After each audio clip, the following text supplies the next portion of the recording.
ଜୟ ଜଗନ୍ନାଥ ସାଙ୍ଗମାନେ, ଶୁଭ ସକାଳ। ଆଜିର ସକାଳ ସମୟ ଆରମ୍ଭ ହୋଇଥିଲା ମୋର ପରିବା କିଣାରୁ। ମୁଁ ମାର୍କେଟ ଯାଇଥିଲି, ଦେଖିଲି ଜଣେ ମଉସା ବଢ଼ିଆ ବଢ଼ିଆ ବନ୍ତଳ କଦଳୀ ଆଉ ନୂଆ କାଙ୍କଣ ବିକ୍ରି କରୁଛନ୍ତି। ତ ମୁଁ କିଛି ବନ୍ତଳ କଦଳୀ ଆଉ ନୂଆ କାଙ୍କଣ ବିକ୍ରି ହେଉତେ ତ ମୁଁ ନେଇ ଆସିଲି। ଦେଖନ୍ତୁ ଏ କାଙ୍କଟି କେତେ ସୁନ୍ଦର ହୋଇଛି। ଘରେ ଆସି ପହଞ୍ଚିଲା ପରେ ଏମିତି ବର୍ଷା ହେଲା, ସବୁଆଡ଼େ ପୁରା ପାଣି ହୋଇଗଲା।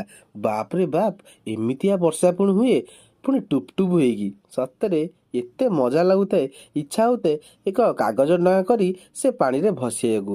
କିନ୍ତୁ କ'ଣ ହବ, ସେ ପିଲାଦିନ କଥା ତ ମନେ ନାହିଁ, ଆଉ ଡଙ୍ଗା ବି ବନେଇ ହେଉନି। ଚାହୁଁ ଚାହୁଁ କେତେବେଳେ ସନ୍ଧ୍ୟା ହେଇଗଲା ଜଣା ହିଁ ପଡ଼ିଲାନି।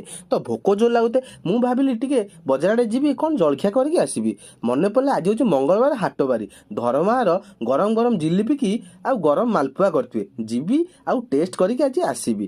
ତ ପ୍ରଥମେ ମୁଁ ଗରମ ବରା ଆଉ କିଛି ସିଙ୍ଗଡ଼ା ଅର୍ଡ଼ର କରିଥିଲି। ତାକୁ ଖାଇଲା ପରେ ମନ ଟିକେ ହେଲା ଟିକେ ମିଠା ଜିନିଷ ଖାଇବାକୁ। ତ ମୁଁ କହିଲି, ବାବୁରେ ଗୋଟେ ଜିଲିପି ଆଉ ଗୋଟେ ମାଲପୁଆ ଦେ। ସତରେ ସାଙ୍ଗମାନେ, ସେ ମାଲପୁଆ ଜିଲିପିଟା ଏତେ ଟେଷ୍ଟି ହୋଇଥିଲା, ଆପଣମାନେ ବିଶ୍ୱାସ କରିପାରିବେନି। ଆପଣମାନେ ନିଶ୍ଚୟ